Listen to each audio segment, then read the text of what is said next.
Hello, listening friends. नमस्कार हमारे श्रोता मित्रों। We praise God that you have tuned into this program. हम परमेश्वर की स्तुति करते हैं कि आप इस प्रसारण में सम्मिलित हुए हैं।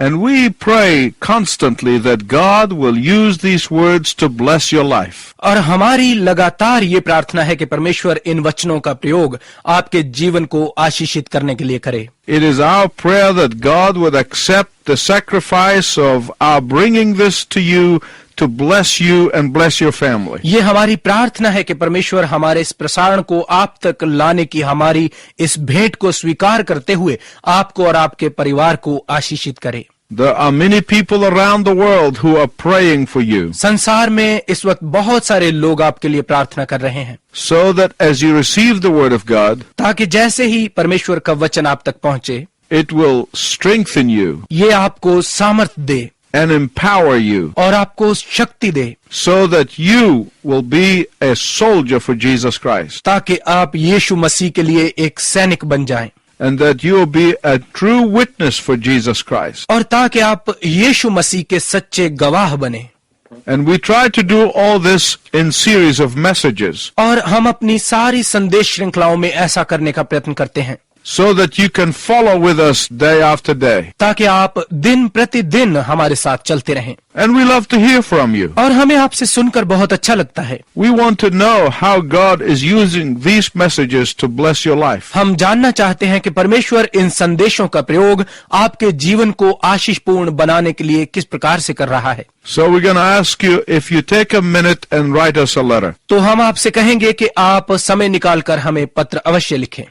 If you are joining this broadcast for the first time, यदि आप इस प्रसारण में पहली बार सम्मिलित हो रहे हैं, we are drawing near the end of a series of messages from First Epistle of Peter. तो हम पत्रस की पहली पत्री पर आधारित संदेश श्रृंखला की समाप्ति पर पहुंच रहे हैं। At the beginning of the epistle, पत्री के प्रारंभ में Peter taught us to count our blessings. पत्रस ने हमें अपनी आशीषों को गिनना सिखाया। These are the sevenfold blessings that I will list for you again. ये हैं वो 7 सतही आशीषें जिनकी सूची मैं एक बार फिर से आपको दे रहा हूं। First, पहली, the blessing of election. चुनाव की आशीष। Second, दूसरी, the blessing of the new birth. नए जन्म की आशीष। Thirdly, तीसरी, the blessing of a living hope. जीवित आशा की आशीष। Fourthly, चौथी, the blessing of the inheritance that we have in Jesus Christ. उस मिरास की आशीष जो यीशु मसीह में हमारी है।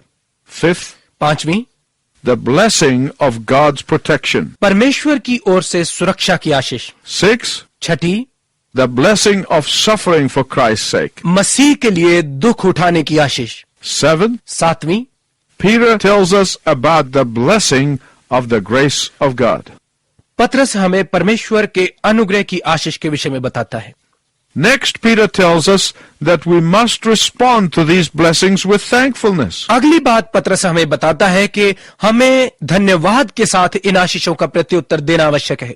There are 6 ways to express our thankfulness. हमारा धन्यवाद प्रकट करने के 6 तरीके हैं। First, in thankfulness to God, we are to live in alertness and self-control. सबसे पहले परमेश्वर के प्रति धन्यवाद में हमें सतर्कता और आत्मनियंत्रण में जीना है। Second, in thankfulness to God, we are to live a life of holiness and obedience. दूसरा, परमेश्वर के प्रति धन्यवाद में हमें पवित्रता और आज्ञाकारिता का जीवन जीना है। Third, in thankfulness to God, we are to live a life of reverence and awe and respect for God as our Father. तीसरा, परमेश्वर के प्रति धन्यवाद में हमें परमेश्वर अपने पिता के रूप में उसके प्रति आदर, सम्मान और भय का जीवन जीना है। Fourth, in gratitude to God, we are to grow in love. चौथा, परमेश्वर के प्रति आभार में हमें प्रेम में बढ़ना है।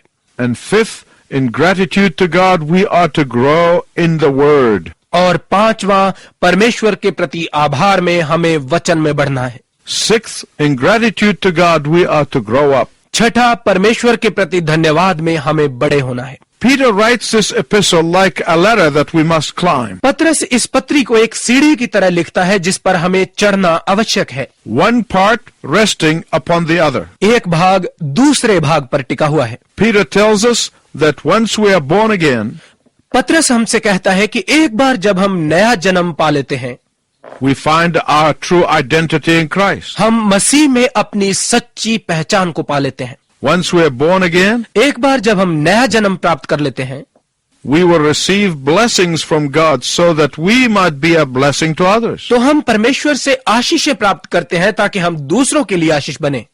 As we are born again, जब हम नया जन्म पा लेते हैं, we must imitate the behavior of Jesus. तो हमें यीशु के व्यवहार का अनुकरण करना आवश्यक है। Today in 1 Peter chapter 4 verses 12 to 19, आज पहला पतरस 4 अध्याय के 12 से 19 पदों में the apostle speaks once again to believers who are suffering for the sake of Christ. प्रेरित एक बार फिर से उन विश्वासियों से बात कर रहा है जो मसीह के लिए दुख उठाते हैं। I want to ask you a question. मैं आपसे एक प्रश्न पूछना चाहता हूं। Have you ever experienced discrimination because of your faith? क्या आपके विश्वास के कारण कभी आपको भेदभाव का अनुभव करना पड़ा है?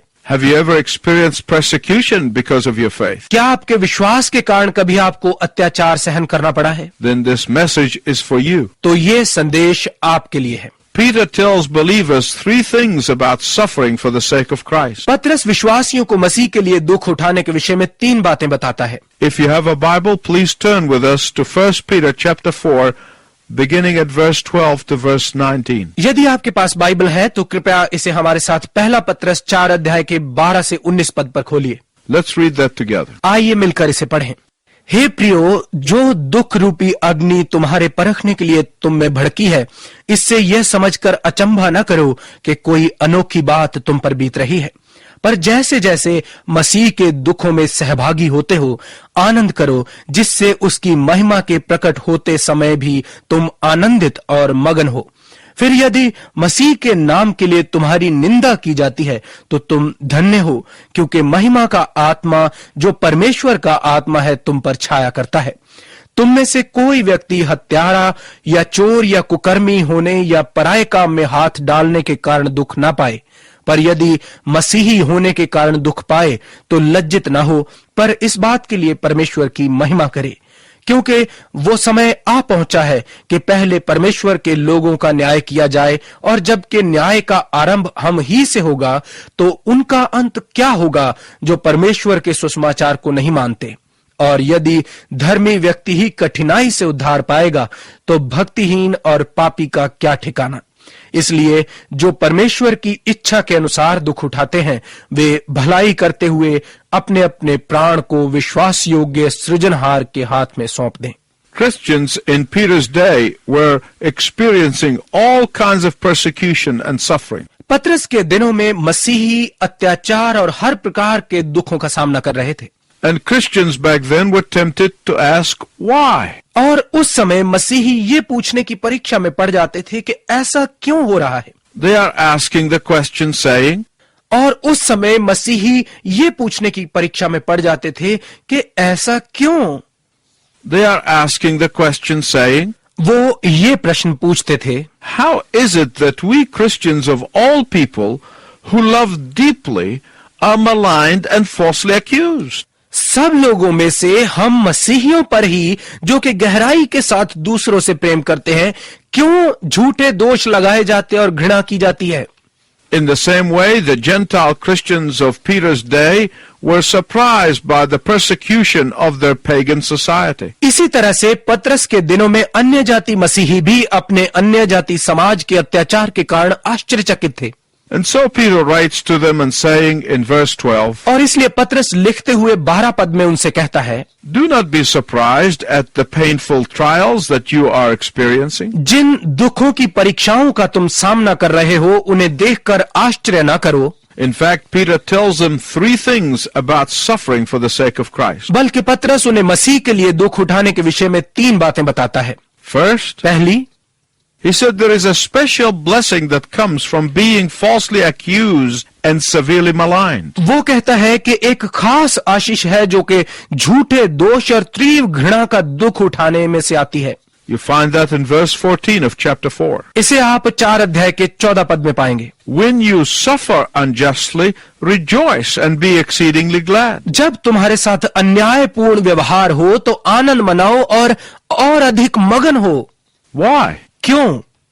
Because when they falsely accuse you, क्योंकि जब वे तुम पर झूठे दोष लगाएं, when they hate you for no reason, जब वो बिना कारण तुमसे नफरत करें, when they twist the truth about you, जब वे तुम्हारे बारे में सत्य को तोड़ मरोड़ कर पेश करें, when they work hard to isolate you, जब वो तुम्हें अलग करने के लिए पूरा जोर लगाएं, when they bombard you with modern day falsehoods, जब वे तुम पर आधुनिक तरीकों के झूठ की बमबारी करें, take heart. तो हिम्मत रखिए, Don't be discouraged. निराश न हो, Don't be tempted to join the parade of the apathetic. उत्साहहीन लोगों के जुलूस में शामिल होने की मत सोचिए, Don't be tempted to give up and deny the faith. विश्वास का इनकार करने और इसे छोड़ देने की परीक्षा में मत पड़िए। But remember that there is a spiritual blessing in store for you. परंतु याद रखिए कि आपके लिए एक आत्मिक आशीष रखी हुई है।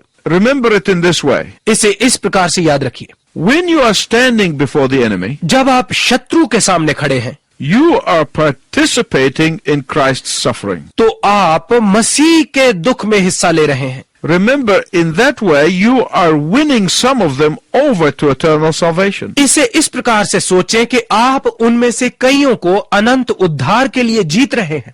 Remember that they are being blinded by Satan and cannot see the truth. याद रखें कि उन्हें शैतान के द्वारा अंधा किया जा रहा है और वो सत्य को नहीं देख पा रहे।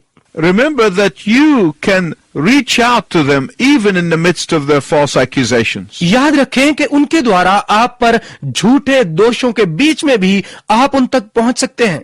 Remember that you will receive a blessing both here and now and in the hereafter. याद रखें कि आप यहां पर और इसके बाद दोनों जगहों पर आशीष पाएंगे। So first there is a blessing in store for you. तो सबसे पहले आपके लिए एक आशीष रखी हुई है। Secondly, दूसरा, Peter is telling the Gentile Christians in Asia Minor not to be ashamed of suffering. पतरस अल्पांश एशिया के अन्य जाति मसीहियों से कह रहा है कि दुख उठाने के कारण लज्जित ना हो। Look at verse 16 of chapter 4. 4 अध्याय के 16 पद को देखिए। The only thing you can be ashamed of is this. एकमात्र बात जिससे आप लज्जित हो सकते हैं, If you are reaping the consequences of wrongdoing. वो है यदि आप अपने गलत कारनामों के परिणाम भुगत रहे हैं। But if you are maligned by others, परंतु यदि आपके साथ दूसरों के द्वारा घृणा की जाती है, don't try to gain acceptance by apologizing for the truth. तो सत्य बोलने के लिए क्षमा मांगकर उनकी नजरों में स्वीकार्य होने के प्रयत्न न कीजिए। Don't try to please them by backing down. अपनी बात से पीछे हटते हुए उन्हें खुश करने का प्रयत्न न कीजिए। There is only one person that you need to be concerned to please. केवल एक ही व्यक्ति है जिसे खुश करने की चिंता आपको होनी चाहिए। There is only one person that you need to be concerned to honor and obey. केवल एक ही व्यक्ति है जिसका आदर और आज्ञाकारिता करने की चिंता करने की आपको आवश्यकता है। And don't ever be ashamed of him or his gospel. और कभी भी उससे या उसके सुसमाचार के कारण लज्जाइए नहीं। Because if you are ashamed of Jesus, क्योंकि यदि आप यीशु से लज्जाते हैं, Jesus said he will be ashamed of you before his Father in heaven. तो यीशु कहता है कि वो भी स्वर्ग में अपने पिता के सामने आपसे लज्जाएगा। Then the third thing Peter is saying for his readers in Asia Minor is this. और अल्पांश एशिया के अपने पढ़ने वालों से तीसरी बात पतरस ये कहता है, In the midst of your suffering, अपने दुखों के दौरान remember that he will never forsake you. याद रखें कि वो आपको कभी नहीं त्यागेगा। Look at verse 19 of chapter 4. 4 अध्याय के 19 पद को देखिए। Rather than taking the insult and the false accusation personally, अपमान और झूठे दोषों को अपना दुख समझने के बजाय take it as an opportunity to trust the Lord. इसे परमेश्वर पर भरोसा रखने के अवसर के रूप में लीजिए। And when you surrender to the Lord in tough times, और जब आप कठिन समय में परमेश्वर के सामने समर्पण करते हैं, when you trust him with all of your heart in difficult time, जब आप मुश्किल परिस्थितियों में संपूर्ण हृदय से उस पर भरोसा रखते हैं, when you commit yourself fully to Him in times of danger, जब आप खतरनाक परिस्थितियों में अपने आप को पूर्ण रीति से परमेश्वर को सौंप देते हैं, He will free you from fear. तो वो आपको भय से छुटकारा देगा, He will liberate you from anxiety. वो आपको घबराहट से छुटकारा देगा, He will set you free from worry. वो आपको चिंता से स्वतंत्र करेगा। Why? क्यों? Because you are walking with the Lord in obedience in tough times. क्योंकि आप कठिन परिस्थितियों में आज्ञाकारिता में रहते हुए परमेश्वर के साथ चले हैं। He will walk with you in the midst of the fiery furnace of life. जीवन की जलती हुई भट्टी में वो आपके साथ साथ चलेगा। When you trust in the Lord with all your heart जब आप अपने संपूर्ण हृदय से परमेश्वर पर भरोसा रखते हैं and lean not on your own understanding, और अपनी समझ पर ही अड़े नहीं रहते, He will walk with you in the den of lions. वो शेरों की मान में भी आपके साथ साथ चलेगा। Believers are obedient, विश्वासी आज्ञाकारी होते हैं and obedient people believe and trust in Him. और आज्ञाकारी लोग उस पर विश्वास और भरोसा करते हैं। Remember, the Bible said that there were 3 young men. याद रखिए, बाइबल कहती है कि वहां 3 नौजवान थे। They were obedient to the Lord. वो परमेश्वर की आज्ञाकारिता में जीते थे, They were faithful to the Lord. वो परमेश्वर के प्रति विश्वास योग्य थे। The whole world was against them. सारा संसार उनके विरुद्ध था, Their neighbors were against them. उनके पड़ोसी उनके विरुद्ध थे, Their friends were against them. उनके मित्र उनके विरुद्ध थे। Many of their friends compromised the faith, उनके बहुत से मित्रों ने अपने विश्वास के साथ समझौता कर लिया था, but they were determined to obey the Lord परंतु वो प्रभु की आज्ञाकारिता के लिए दृढ़ थे and honor the Lord और प्रभु का आदर करने के लिए and please Him alone. और केवल उसी को प्रसन्न करने के लिए। So they continued in the prayer life. तो वो अपने प्रार्थना जीवन में लगे रहे। The king didn't like that. राजा को ये अच्छा ना लगा So he heated up the fiery furnace और उसने भट्टी की आग को और तेज कर दिया 7 times 7 गुना अधिक, and he threw them in the fire. और उसने उन्हें आग में फेंकवा दिया। But then he looked in परंतु फिर उसने भट्टी में झांक कर देखा and they did not burn. और वो जले नहीं थे। Not even a single hair of their head was singed. उनके सिर का एक बाल भी न झुलसा था। But they were not alone. परंतु वो अकेले नहीं थे, There was a 4th person walking with them. उनके साथ एक चौथा व्यक्ति भी था। It was the pre-incarnate Jesus. वो देह धारण से पहले का यीशु था। He walked with them वो उनके साथ चला and he turned the fiery furnace into a paradise. और उसने आग की उस भट्टी को स्वर्गीय स्थान में बदल दिया। God promised, परमेश्वर ने वादा किया है, I will honor those who honor me, जो मेरा आदर करते हैं मैं उनका आदर करूंगा, but those who be ashamed of me, of them I'll be ashamed before my heavenly Father. परंतु वो जो मुझसे लज्जाते हैं मैं भी अपने स्वर्गीय पिता के सामने उनसे लज्जाऊंगा। And so, my listening friend, और इसलिए मेरे श्रोता मित्र, I want to encourage you today. आज मैं आपको प्रोत्साहित करना चाहता हूँ, Stand firm. दृढ़ रहिए। This life will soon be over. ये जीवन शीघ्र ही समाप्त हो जाएगा And one day you'll stand before the Lord in heaven. और एक दिन आप स्वर्ग में प्रभु के सामने खड़े होंगे। And it is my prayer for me and for you और ये मेरी प्रार्थना है अपने लिए और आपके लिए that we would hear from the lips of Jesus, कि हम यीशु के होंठों से ये सुने, well done, good and faithful servant. बहुत बढ़िया मेरे अच्छे और विश्वास योग्य दास, You have been faithful on little, now you can be faithful on much. तुम थोड़े में विश्वास योग्य रहे, अब तुम अधिक में भी विश्वास योग्य होगे। Remember this, ये याद रखिए that we will reign and rule in the universe with our Lord. कि हम अपने प्रभु के साथ जगत पर राज और शासन करेंगे। So it is my prayer for you and for me तो अपने लिए और आपके लिए मेरी ये प्रार्थना है that we will stand strong कि हम दृढ़ता से खड़े रहें and we would not compromise, और हम समझौता ना करें, so that we would have the victory. ताकि हम विजय पाएं। And until next time, I wish you God's richest blessing. और अगले समय तक मैं आपके लिए परमेश्वर की उत्तम आशीषों की कामना करता हूं।